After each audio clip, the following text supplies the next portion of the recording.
ఉగాది పర్వదినం సందర్భంగా విజయనగరం ఎంపీ కలిశెట్టి అప్పలనాయుడు తన వ్యవసాయ క్షేత్రంలో ఏరువాక సేద్యం చేపట్టారు. ఉదయం 6 గంటలకు శ్రీకాకుళం జిల్లా రణస్థలం మండలం బిఎన్పురంలోని తన వ్యవసాయ క్షేత్రానికి చేరుకున్న ఎంపీ ఎద్దులు నాగలిని పూజించారు. అనంతరం నాగలతో భూమిని దున్నారు. అనంతరం మీడియాతో మాట్లాడారు. రాష్ట్ర ప్రజలకు ఉగాది శుభాకాంక్షల్ని తెలియపరిచారు. పార్లమెంట్ సభ్యుడిగా తొలిసారి ఏరువాక నిర్వహించడం ఆనందంగా ఉందని ఆయన తెలిపారు. రాష్ట్రంలోని రైతులు ప్రజలందరూ సంతోషంగా ఉండాలని ఆకాంక్షించారు. రైతు కుటుంబాల సంక్షేమం కోసం ప్రధాని మోదీ సీఎం చంద్రబాబు మంచి పథకాలు తీసుకొస్తున్నారని ఎంపీ కలిశెట్టి అప్పలనాయుడు పేర్కొన్నారు.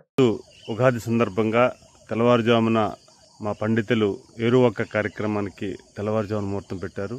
రణస్థలం మండలం వియ్యనపురం మా స్వగ్రామంలో ఈరోజు వ్యవసాయ యాత్రకు వచ్చి ఏరువాక కార్యక్రమంలో పాల్గొనడం జరిగింది.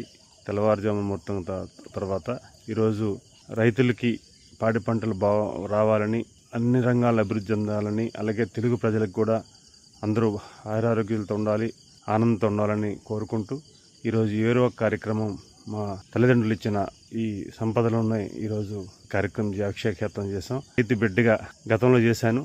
ఇప్పుడు మెంబర్ ఆఫ్ పార్లమెంట్గా తొలిసారిగా వ్యవసాయ క్షేత్రంలో ఇక్కడ నేను ఏరువాక కార్యక్రమం పాల్గొనడం చాలా ఆనందంగా ఉంది, చాలా సంతోషంగా ఉంది. మనస్ఫూర్తిగా అలాగే భారతీయులందరూ కూడా ఉగాది శుభాకాంక్షలు తెలియజేసుకుంటూ ఆరోగ్యాలతో, ఆనందంతో, సుఖ సంతోషాలతో ఏడాది కొనసాగించాలని, మీ సహాయ సహకారాలు పరిపూర్ణంగా గతంలాగా ఉండాలని, అలాగే మనం అందరం కూడా కలిసి మన ఆంధ్రప్రదేశ్కి అభివృద్ధి పదంలో నడిపించాలని మనస్ఫూర్తిగా కోరుకుంటూ థ్యాంక్ యూ.